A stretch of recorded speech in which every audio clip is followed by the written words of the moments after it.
Life unfolds itself in chapters, and like a good novel, each one sets us up for the next. So, your early adult years, your 20s, and really even your early 30s are especially important because the decisions that you make during this period will shape your trajectory.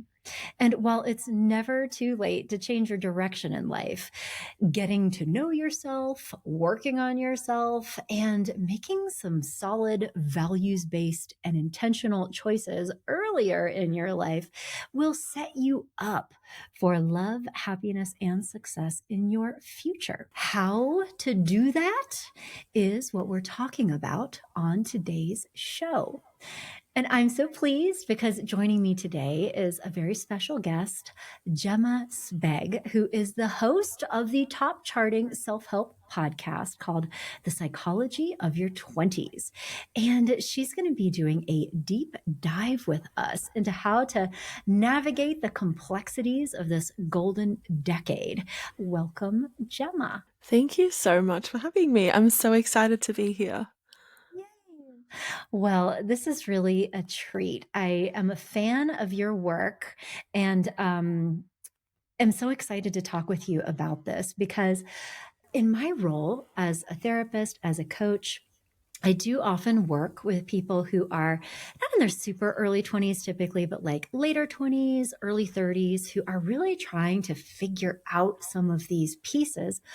Or I am working with people who are further down the line, maybe in their 30s, in their 40s, who are now in marriages or careers or in life spaces that they created but without a lot of intention, right? And so now they're sitting in circumstances that they actually don't love, and they would have really benefited from doing some of the self-exploration work earlier in their lives. And certainly there's so much that can be done to like heal and grow and change your trajectory. But sometimes I sit and think, wow, I wish I'd had the opportunity to talk with you when you were 27. Honestly, I think that is such a huge factor, right? And we see this a lot. I see this a lot even in my 20s, Mhm. whereby it's kind of almost like a rush to the finish line in so many different ways that we neglect actually truly thinking about the decisions that are going to be lifelong. And I think that's both negative and positive. I guess none of them are ever completely one or the other, but like decisions that are made in both directions that we kind of just walk into, or don't really think about, that put us in a position later in life where we're wishing we could kind of go back. I'm sure you've seen so many people expressing that kind of sentiment later on.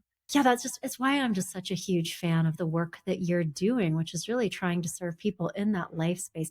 And actually, before we jump into this, can I just Mm. get a curiosity question? Like, how did this become a mission for you to amplify the voice and the life experience of people who are in this chapter? I started the podcast maybe, oh my God, like 2.5 years ago now. If you've ever seen this TED talk by Elizabeth Gilbert called Your Mhm. Elusive Creative Genius, she Mhm. talks about this experience of like an idea floating above you, and it's an idea that wants a home, and it's kind Mhm. of like it's found you, but you really only have like a few days, a few hours, a few minutes to like grab it Mhm. and to like reach out and grasp it and make it yours. And I feel like that's what happened to me with the podcast, where I was going through a series of huge life changes that I talk about on the podcast. I was going through a huge breakup. I was graduating university. I was like doing all of these things. We were going through a pandemic. I was about to move to a new state. Like it was just all of these changes. And I was like, you know what? And I also studied psychology at uni, and was like working in the mental health space and social research space at the time. And I was like, I would bet some really good money that a lot of what I'm going through, I could find theories and like an academic explanation for this. I just had this sense of like, I really need to make this show because I'm sure that other people want these answers as well. Yeah. And so I had never made a podcast before. I was an avid podcast listener and like radio stan. My mum used to always make me listen to This American Life. from NPR. My Uh, favorite show. yeah, me too. I remember listening to like, With Sean Carr. pardon? Love. Do you listen to the Hidden Brain podcast? Oh yeah, I love that show. I just missed the first part. Yeah, also so good. And there was another one like I remember listening to this. It was called Dying for Sex, and it Mm. came out like maybe like 8 years ago. And so I literally was like, all right, let's do it. And I started recording on my phone. And for like the first year and a half, I got like no traction. But I think I just loved it so much that I was like, I don't really mind if it's just my grandma and my best friend. And my grandma does listen to every episode. It's so sweet. Like, I don't really mind. Like, I just want to do this because it's a hobby. And then suddenly it was like a job. And suddenly it was like a career. And then more people found the show, and it was just mind blowing. That's amazing, Gemma. Congratulations. Well, and I think that that just really speaks to what a good job you've been doing, and Mm, really speaking into the hearts and minds of a lot of people who can relate. And so, congratulations. thank That's great. you. It's a bit Yeah, overwhelming. good deal. Well, I am so interested to hear more about the research that you've done, and I hope that we can talk about some different facets of it for the benefits of our listeners. Because, from my perspective, it, there are developmental stages in life, and it's like you have to do the work of one phase before you can move on to the next. And Mm, when I think about your 20s and even early 30s, from working with my clients and also from my own life experience, having been a 20 something long ago, the work is really like getting to know yourself and having life experiences that give you opportunities to grow with relationships, your relationship with yourself, like trying to figure out a career, right? And mm. so I guess what I'm curious to know is, if we even just tackled these one at a time, I mean, starting with just that happiness piece when it comes to figuring yourself out, working on yourself. I don't know, getting to know yourself Mm. well, be able to make informed choices. What are some of the things that you've learned through your work and through your research that have been the most helpful ideas at helping people in this life space get some of that clarity? Yeah, it's such a good question. I think a lot of us approach our 20s with two major kind of cognitive delusions or distortions. Misconceptions, I'll call them. The first is that we should be happy all the time and Mm, that we need to constantly be having positive experiences in order to make the most out of this decade. And the second is that we should have some idea of like what we're working towards. Should have some kind of life plan. And I think both of these are huge misconceptions that actually keep us in a place of stagnation rather than a place of growth. mm, Because challenging that idea that you can't be happy all the time, or challenging that idea that maybe you don't need to have a plan, is going to come with a lot of fear, right? It's going to come with a lot of discomfort. And we know that as humans, we really like to avoid any form of negative emotions. yeah. So I think it's challenging those things that actually really Oh puts us in a no. better position for Let's growth. see. The Oh, best way to challenge them, I think, is to. I'm so sorry. I'm so sorry. Something happened and our internet cut out. Oh no, You that's okay. about the last thing I heard, you were talking about the myths around, feeling like you need to be happy and know what, have clarity about your life plan and how that can create negative emotion. And that's what Yes. off. Okay. Okay, beautiful. I'll go from there. Sorry. I'll try. No, it's okay. It happens to me all the time. I'll just clear my throat. So, well, I'll take the opportunity to do that. Um, and I think obviously challenging those two misconceptions brings about a lot of fear and a Mm, lot of discomfort. And humans naturally really naturally want to avoid negative emotions. It's just a real primal part of us that we don't want to be in those negative spaces. the thing is that you actually need some of that discomfort, and sometimes you need some of that, I don't want to say like sadness, but like, I guess some of those emotions that we don't see as like particularly bright in order to grow. That's something I've really learned in my own life, where it's like the greatest growth doesn't just come out of experiences that were hard, because I think we all know that. But it's also this sense of like the things that have been most impactful, the things that I missed out on, are the things that like didn't go according to plan, because my plan was probably not great, because someone in my 20s with limited, information and limited like life experience. Like the plan that I'm trying to create for myself is probably not going to be great, and it's probably not going to be actually what's going to make me happy in like 5 or 10 years. So I think like the biggest way to address both of those misconceptions is, when it comes to the first one, I think kind of embrace the growing power of failure and of negative emotions. See those experiences, you can grieve and you can feel upset and you can feel a little bit of self-pity. I think that's important. But also see them as like for what they are, which is, at the end of the day, all part of the journey, all part of the growth experience, all part of, the factors that make you who you are, and also just a huge learning experience. And I know that's so cheesy, but like when you really actually sit there and be like, I'm going to treat this as a learning experience, I'm going to be deliberate about this, it also changes your attitude towards the problem. And I think when it comes to like the second aspect of the misconceptions that really keep us a little bit trapped in our 20s of needing to have a plan, the best thing, the antidote for that, is to like start really treating risk as like your best friend. Like risk is like one of the most important things of your 20s. And I think you were saying it before, where it's like you kind of have a duty to have as many new and different experiences as possible. And part of that is going to be stepping outside of A, what society really expects from you in terms of a life plan, and B, what you thought your life was going to turn out like. And speaking of like studies and research, one of my favorite studies of all time, it is, I refer to it probably on a weekly basis, was a study looking into regret. And what they found was that across thousands and thousands of participants, they sat them down and they said, are you more likely to regret the decisions that you didn't make or the decisions that you did?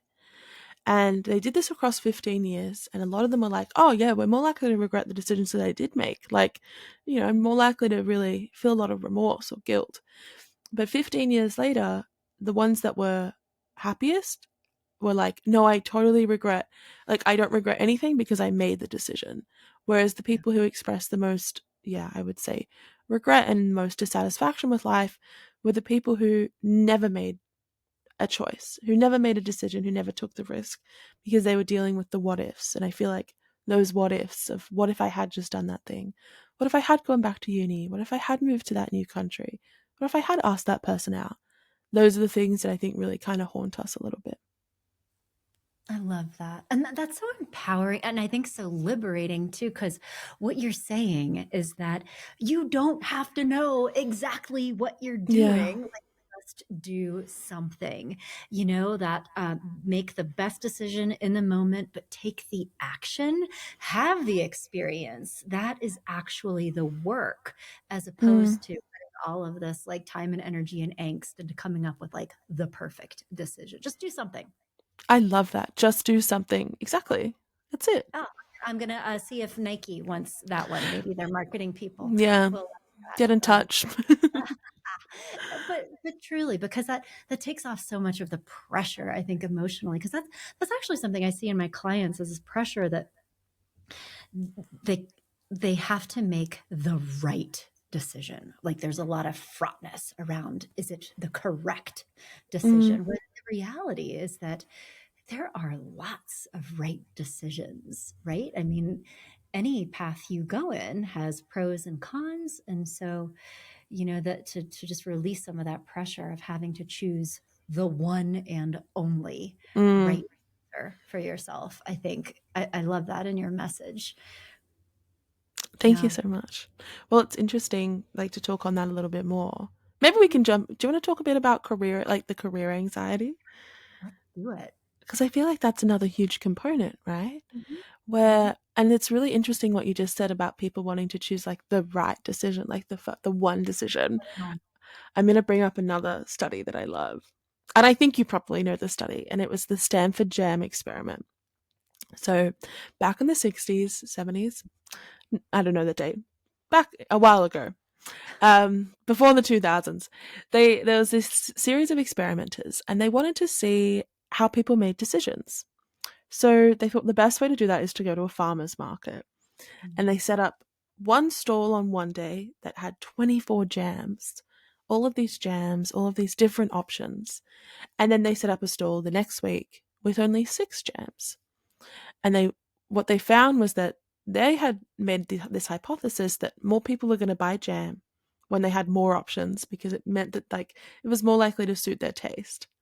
Actually, what they found was that their sales, when they only offered people 6 jams, went up like, it was up like 600%, which was like absolutely, completely unexpected. And it like goes to apply to what you were saying, where it's like we actually have so many options that when we have so many options, it like paralyzes us and we're unable to make a decision. Whereas when we say just do something, like here's only 6 jams, here's only 6 things that you really want to do, just pick one of those. It's actually a lot easier for us to make choices. But it's kind of like the curse of the modern day, where we do have so many more options and so many different pathways that actually it's having the opposite effect of making it harder for us to actually decide what's going to make us happy. Yeah, absolutely. The overwhelm. I'm just thinking, and so this is why when I sit down to watch TV, I spend 2 hours watching trailers instead of picking something. I mean, that's like, Yeah. but that's so valid. And I think what you're talking about, especially with things like career or some of these other life choices, is that so Mm. many of the options are pretty good options. Do you know? I mean, like they're Yeah. all legitimate. They all have positive outcomes potentially. And so it's trying to narrow it down to the right one. And so, I mean, just with that, and even coming to career, because I think that that's in my practice at Growing Self, we do a lot of career counseling. And so many people, especially in this life space, that is their goal, just getting Mm. clarity that, like, what should I do with my life? And the reality is that these are intelligent, capable, gifted people who could really do so many different things with their talents that could all turn into plausible careers, but this paralysis of, but how do I know Mm. right one? And I mean, can spend like years in this space because of that indecision. And so I'm curious to know if you've come across any ideas or mindsets that have helped the people that you talk to feel more free to choose one and see how it goes. Absolutely. I think about this all of the time. I talk about this all the time. I think when it comes to our 20s, everyone thinks that we worry about love, but Mhm. really I think what we're worrying about is the future, like more so than anything else. Mhm. Um so I have this idea, and it's called the myth of the dream job. Ah. And I really truly believe that there is not one perfect career for anybody, Mm. and that what makes us unhappy or makes us feel a lot of pressure or stress is this myth sold to us of the dream job. And it's actually really interesting because when I was like researching this, a few people were like, where did this term come from? Like, where did this come from? It's used all the time in conversation. It's used all the time in like career counseling. It's like, okay, well, what's your dream job? Like, what could you do if money wasn't an option? And a lot of it actually came from, um, like back in the day when there were huge corporations who were trying to sell the idea of the dream life, and with that, the dream job. And the dream job was often something that was low paying in a factory and would work you a lot of hours. But they said it was like the dream job was to unlock the dream life. Mhm. Whereas nowadays, so it was a marketing term, basically. But now we buy into it so much. Where we expect that, like, hear so many people talk about how, oh, I love what I do, I would never do anything else. And we're like, okay, well then why can't I have that? How do I have that? That looks great. Like, I want to feel that way when I go into work. But I think it's like you can actually be happy doing a lot of different things as long as what you're doing allows you to challenge yourself, aligns with your values, and also aligns with like your skill set, right? Mhm. And I think that those are like the three major things where it's like, obviously, if you're there are certain jobs that you can count out straight away. Like, I'm never going to be a doctor because I'm so squirmish when it comes to blood, and I also don't want to work at nights. Like, you can kind of discount some. So, And organic chemistry. I mean, and oh yeah, yeah. I'm not even. That wasn't even on top of my list. It's a good point. yeah. But but the thing is, it's like you can kind of do it like eliminate through a process. Like, it's a process of elimination that comes from understanding your values. I'm sure you know, like the value exercise where you get the big list of values and you just have to choose your top 20 and then your top 10 and then your top 5. Understanding like your skills. What are the things that people compliment you that the compliments you kind of ignore? You know, people being like, oh, you're actually really great to talk to. Like, oh, I always look forward to coming to you with my problems. Or are you the first person they call when they're like needing travel recommendations or needing someone to like help them design their apartment? Like, look out for the things that you are secretly good at that you might not give yourself credit for. That's great advice. And then then maybe once you have that narrowed down, pretty much anything that fits the description of that intersection between your values, what you're good at, what Mm, you enjoy, what brings value to the market, even if you do have 5 or 10 career options, you'd probably be pretty happy with any of them. But yeah. that what happens, what gets in the way, I think I'm hearing you say, is this like this head game. People believe that they should have their dream job, this perfect thing. And it actually Mm, reminds me of what you were saying when we first began talking. There's this like tying into the expectation that I should always be happy. I should mm, always be having a good time. I should always be having positive experiences. And what's interesting, and I don't know if you can speak to this or not, but what was actually coming up for me is a curiosity about generational differences when it comes to that expectation. So I mean, my listeners know, but I mean, I identify as a Gen Xer, and I tell you what, the expectation of having a good time, not part of the. really? Oh no. Honestly, I mean, there was sort of a fetishization of like broodiness and moodiness, and I think the expectation is that life was hard. Like, I don't know, it just sort of felt Mm, darker in a lot of ways. yeah. What that says about me and my generation, but just this contrast that there's this sort of like sparkly, sunshiny, like everybody should be happy all the time kind of thing. I wonder if that's almost a generational thing to a degree. And I don't know. I mean, can you speak to that at all? Mm, Or I don't know. yeah, Uh, absolutely. Well, I feel like it's a huge thing as well in Australia, oh, where like to bring in like a few cultural differences as well. Um, and maybe also another in America as well. So tell me if this is true for you guys, where it's like a lot of us, I think, were raised in this environment of like you got to give everything like a tough go. Like, life isn't going to be fair, but we're going to get like you're going to get a fair go if you put in all the work, and a lot of it was around like, what do you mean you want a job that makes you happy? No, you should just take any job that pays the bills. mhm. And you should be aiming for like the nice suburban sprawl house and 3 kids and beach holidays to Queensland when you can get away. Like, it was very formulaic.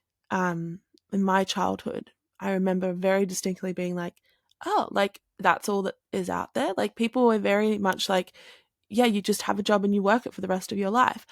And I see it a lot in like my mum, Mhm. um, and then also in my grandparents as well.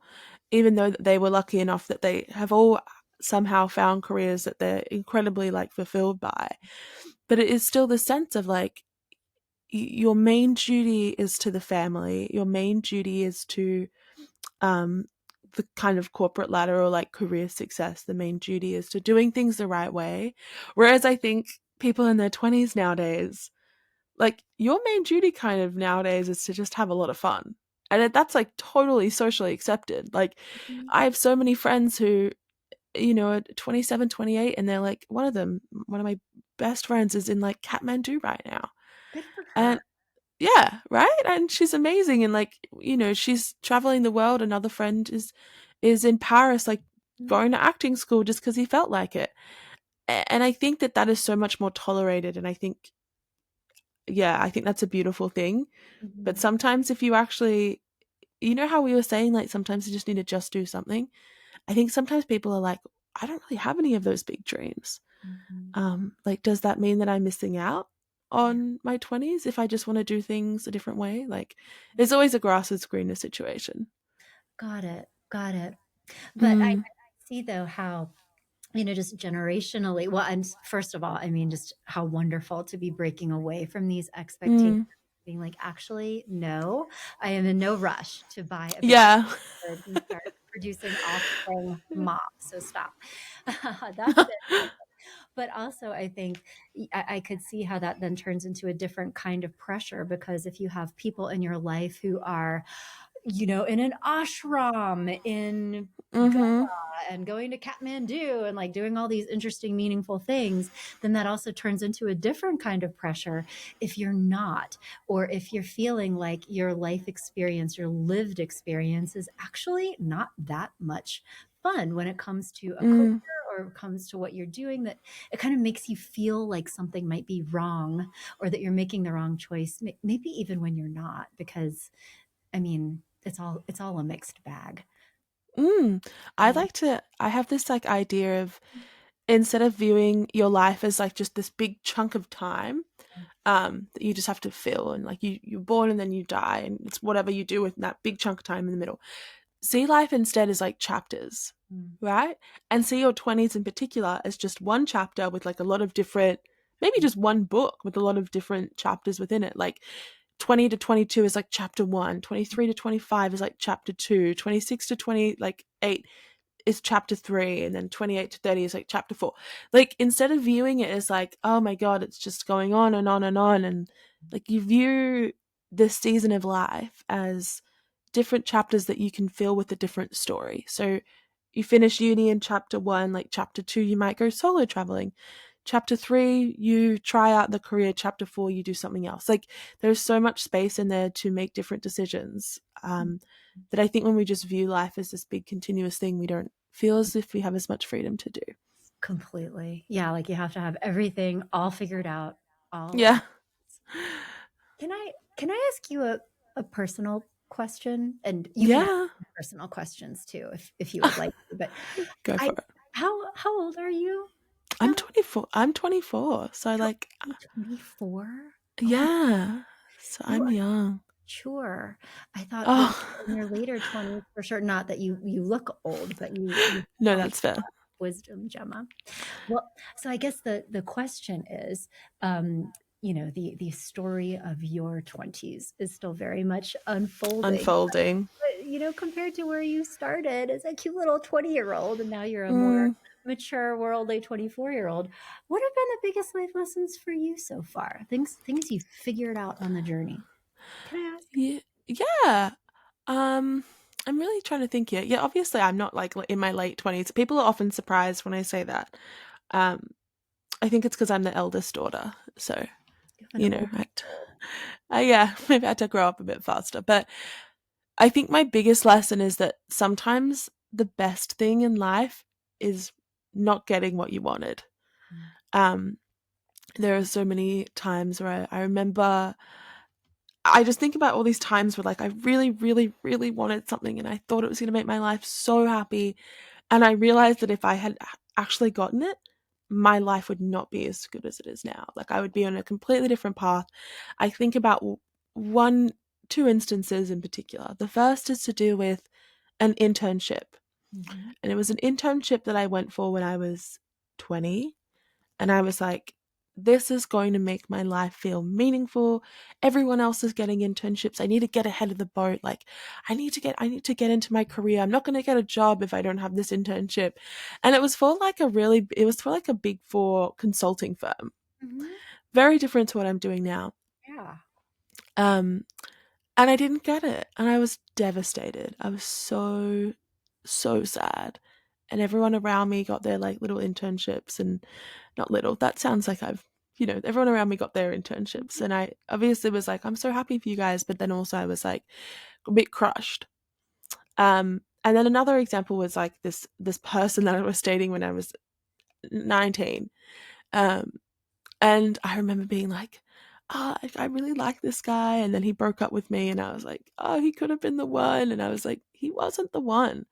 And I like wanted him in my life so badly for I don't really understand what reason, but it's like it's sometimes you just got to realize that like I think the things that you see as like letdowns and failures and setbacks are so, so important Mm-hmm. for helping you actually find what's really meant for you out there.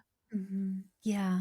Yeah. It's like kind of casting a vision further out. Like there's this Mm, moment, but that idea of, okay, so what else might this make possible for me that kind of yeah. realizes it, and to be able to look back and have compassion, I'm hearing, for yourself because of being so sad, and rightly so, but also this like um almost gratitude that you had those experiences that seemed Yeah. hard in the moment. Do you have experiences like that as well? Because I'm wondering if that is something that's common, like an experience maybe in your 20s or 30s where.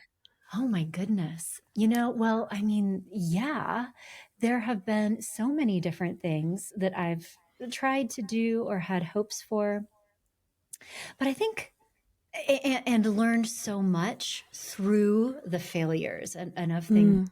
feeling difficult. But I think my life experience was probably different than a lot of people's because, I met my husband when I was 19. Oh, And I didn't know that. I was married by the time that I was 22. And that Mm. did not come out of some, major like soul searching or rational decisions. It was like, okay, Yeah, and why did it, not? but then wound up like growing together. And so I think because of that, my life story was probably somewhat different because there was this like, I mean, I was married, so we were doing this thing, and but I think when it has come to different chapters of my life, like, with career stuff and experimenting with different things, I've always been business minded. So I only ever had one job that was actually like an internship, honestly. Mm. My doctoral internship when I was on the way to becoming a psychologist. I had to show up to work every day with my little things, and um, Mm. but other than that, like I've always been self-employed in some form or another. And going through those different chapters and like trying to get things work that didn't work has taught me so much about life and myself and business, but also people. And so that's Mm. been where some of my biggest life lessons have come from. And then certainly, working with my clients over the, Mm. although I didn't really even get out of school until I was well into my 30s. Um, Mm. yeah, but in my 20s, like having to have life experiences to help me figure out what it was that I really wanted to do with my life, and where being of service to other people and launching a career as a therapist that came directly out of having other experiences earlier in my 20s where I was maybe doing stuff, but it wasn't meaningful. It didn't feel really great for me.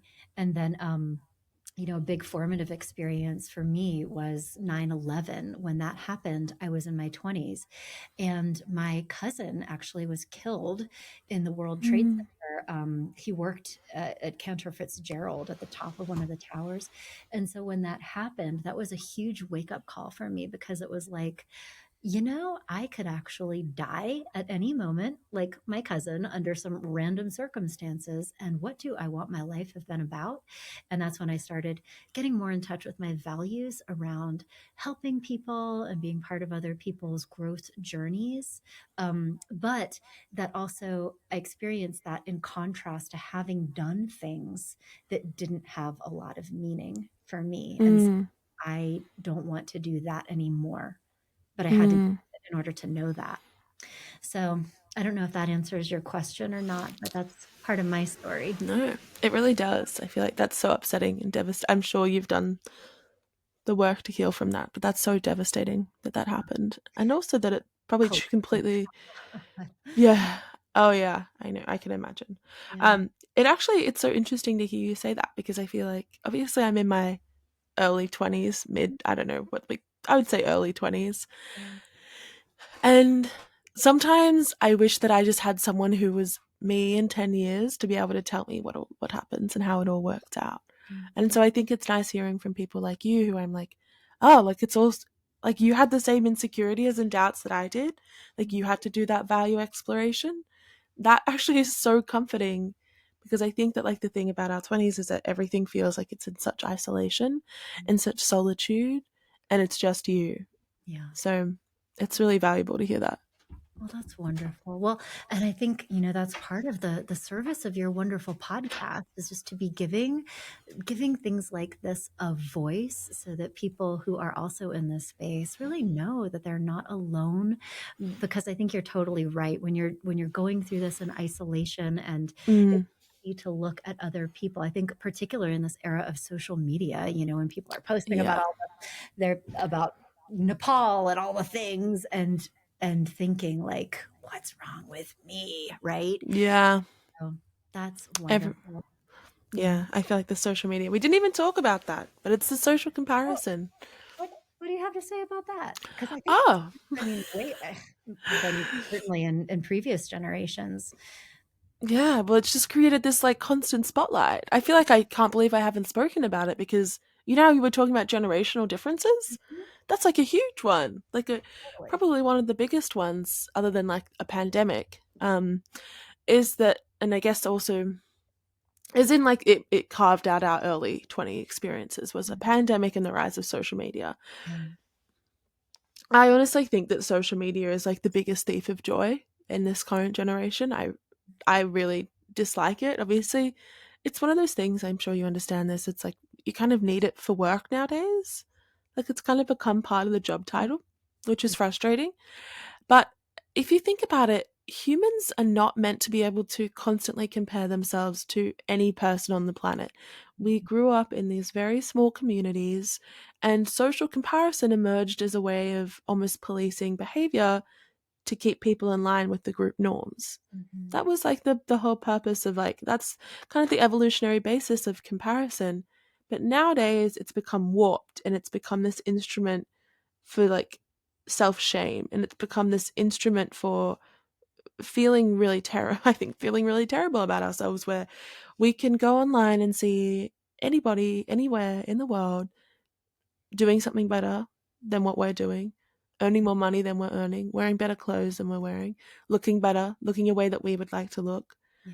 And when you're constantly in that environment, I think it really does steal a lot of your joy from life. And I honestly did a bit of like a social media detox recently where I was like, this isn't helping me to constantly see this. And it's making me really doubt my value and my mission and my purpose. And it's making me kind of doubt like what I want from my life. So I honestly think that that's like a huge thing that you have to be aware of in your 20s. How much of your vision of happiness is derived from what someone else is doing Right. online? Wow. Thank you for sharing that. But and good for you that you gave that a big shove back to put it in its place, and just to have the self-awareness to say, this is not bringing value to my life, and I don't actually have to participate in it if I don't want. Mm. What was the outcome of your detox? Oh, I feel great now. I think I I feel amazing. I The outcome was more so just that it was like it kind of just made me feel a bit more like in my power and in like my mission. Do you know what I mean? Mm-hmm. Um, and I went back to social media like with less of like, I would say like a dependency mindset, where I was a bit more like conscious and curious around how I was using social media and how I was probably also playing into the narrative that I myself despised. And yeah, I just consciously use it a lot less now. And I'm better able to kind of put up a magnifying, like a clarity mask, like a clarity glass, and be like, oh, this probably isn't real. Like, this probably isn't all the story here. Like, there's a lot going on behind the scenes, the same way there's a lot, going on behind the scenes in my life as well. Yeah, that's awesome. It helped you reconnect with more of the reality-based way of looking at it, and just like Mm, the critical thinking there around. It's easy to make a pretty picture, not the whole story. So mm-hmm. that's good.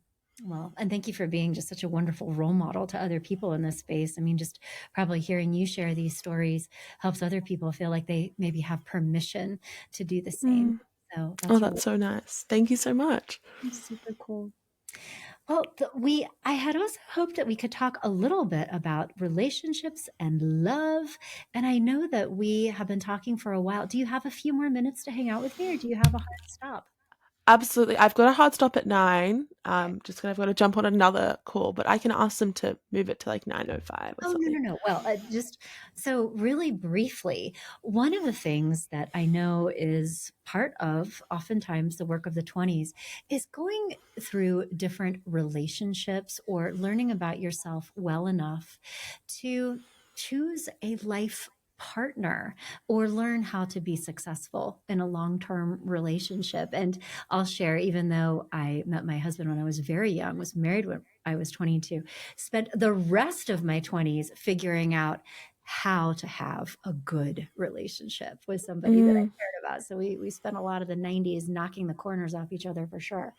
So I'm curious to know if you've come across any research or ideas that are helpful to people in this stage of life who are thinking about, I would like to be partnered someday. What do I need to be working on or thinking about now in order to mm.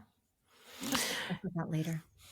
Yeah, I think the absolute number one thing that you need to be aware of is, or at least unpack, is how has your relationship with your family and your parents Mm, influenced how you see love? And more so, how is the relationship between your parents or between your parental figures or your caregivers? How has that maybe implicitly altered how you unconsciously see affection and compassion and intimacy? I think that when we really start looking at that, firstly, a lot of us don't think about it that much. We think about, like, I think a lot of us don't want to think about our parents' love stories, or the fact that they were our age once. Or we don't want to think about perhaps some of the trauma that was done to us as children that is maybe a little bit hidden or a mhm, little bit shameful for our parents or shameful for us when it shouldn't be. yeah, Um, and once you really start to unpack that, you start to see a lot of ways in which perhaps you're self sabotaging relationships. Perhaps you are approaching relationships in a way that isn't going to lead to a successful outcome. The biggest one, of course, we can talk about attachment styles, but I feel like everyone kind of understands that. But there is like a certain way that each of us relates to other people, and a lot of the difficulties I think we have when it comes to pursuing the wrong people, settling, mhm, ignoring red flags, pushing away the right people, comes down to how the environment, the love environment, the relationship environment that we were raised in. mhm. That is wonderful advice. I mean, I'm hearing, I think there's that tendency to be very other focused, right? It's about finding Mm, my person and dating and doing that. But what you're saying, and I completely agree, is that the real work is mm, working on yourself and figuring out the old messages, the core beliefs you have about relationships, the things that you inherited from your family of origin experience, and then being able to work through some of those things within yourself so that you're in a more clear, self-aware place before Mm, moving into a relationship with somebody else. Is that it? absolutely. Yeah, absolutely. And I'm sure you would say this as well. Like the other big learning that I think we all have to figure out ourselves is that like a relationship alone cannot sustain you. I think a lot of us in our 20s are like, oh my gosh, like I want to be in love and I want to Mm. find like my soulmate. I want to find this big love and I want to be with them. And sometimes it's this thing of like, actually, when you're searching for answers in someone else, like they can elevate the picture 100%. Like they can make your life so much better, but they cannot sustain you. So if you're looking at a relationship as a point of like for therapy or as a way of like self-soothing or to kind of feel something in your life, like I also think that that's never going to be successful either. I don't know if you necessarily agree with that, but Oh, absolutely. That, I mean, the one of actually the biggest life lessons that I have learned, and I'm still, in the process of evaluating, mm, but big thing for me is, and this goes back to research around happiness and like the positive psychology research, is that you are as happy right now as you are going to feel when you achieve whatever circumstance you think will make you feel differently. That and I think that when people attach this "I'll be happy when," or put a lot of dependence on a relationship to make them feel a certain way, they're really setting themselves up for failure and putting unreasonable pressures on the relationship in the mm, process. So I'm really glad that you brought that up, because I think that's super important, and that people really do need to figure out who they are and how to feel happy-ish, okay, and mm. content themselves, so that they can then bring that kind of energy into a partnership. Um, you have so much amazing wisdom and advice to share. And I'm just so grateful that you took the time to come and visit with us and the Love, Happiness, and Success community. This conversation has been fascinating. Oh my gosh, thank you so much. You know what I'm really looking forward to is Mm. seeing what song you pick at the beginning. Oh, I don't know if well, you still do that. I do. I do. Oh, Do you have any thoughts about what would be an appropriate mood music for today's I show? don't know. So I don't know. I'm waiting to be surprised. I was like, I just realized that I like, hey, obviously, I love your show. I've been listening to it for so long. I actually remember listening to an episode you did, maybe a couple years ago, and I was driving down for a road trip with like a bunch of my best friends, and we were listening to your show. So thanks for Oh, having me on. I'm so excited to be able that's to listen to this episode. That's such a compliment. I appreciate that. So, okay, well, I will consider music choices for us. If you have ideas, would love to hear them to I'll create let you know. Gemma experience. But thank you again, just on behalf of our listeners today, for coming in. And for our listeners, if you would like more of Gemma and her amazing perspective, you can find her on The Psychology of Your 20s, which is available everywhere. And do you have like a website or a platform where you're doing other things or social stuff? Yeah, I would say like the easiest way to see what we're up to is just to follow me at That Psychology Podcast on Instagram. That's basically where I post a lot of what's coming out, what's going on. Wonderful. Will do. Okay. Well, thanks again, Gemma. Great talking with you. Thank you.